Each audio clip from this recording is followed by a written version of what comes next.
Hindi marunong maging presidente ang nakaupo. Kasalanan ko ba yun? Hindi. Dati-dati ang sinasabi kapag binahan ng bagyo, pinangga ng barko ang flight control natin ay di na totoo. Di pa na kontento ng muling bumaa, ay sinisina sa hangin na masyadong malakas. Puro dahilan, tila di na uubos. Ang daming paliwanag pero walang tupad sa lubos. Kaya na ulit sa ikatong pagkakataon, sinisi na naman sa napakasamang panahon. Kailan kaya matatapos ang pagkukubli? Harapin ang totoo, ito'y problema na marami. It's really the flooding that we're going to deal. So, anong gagawin natin? Anong gagawin natin? Di ba dapat may solusyon para rito? Anong gagawin natin?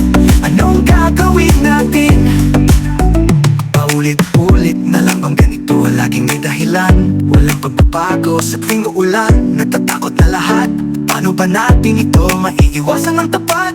Gaya na ulit sa ikatong pagkakataon, sinisi na naman sa napakasamang panahon. Kailan kaya matatapos ang pagkukubli? Harapin ang totoo, ito'y problema ng marami. It's really the flooding that we're going to deal. So, anong gagawin natin? Anong gagawin natin?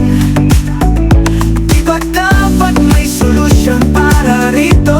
Anong gagawin natin? Anong gagawin natin? Kaya ka nasasabihan na di ka marunong magpresidente. Pinatunayan mo lang sa iyong sarili, puro dahilan.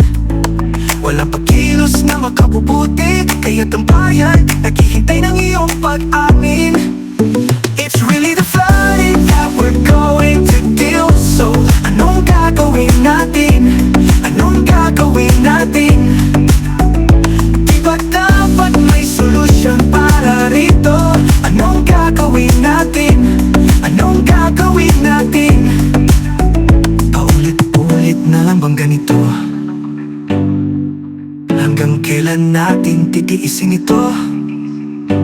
Ang solusyon ay nandyan lang, bakit di makita? Anong gagawin natin? Anong gagawin natin? Anong gagawin natin?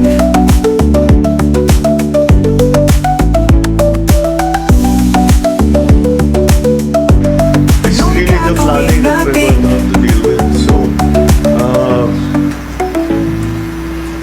Anong gagawin natin? Anong gagawin natin? Anong gagawin natin?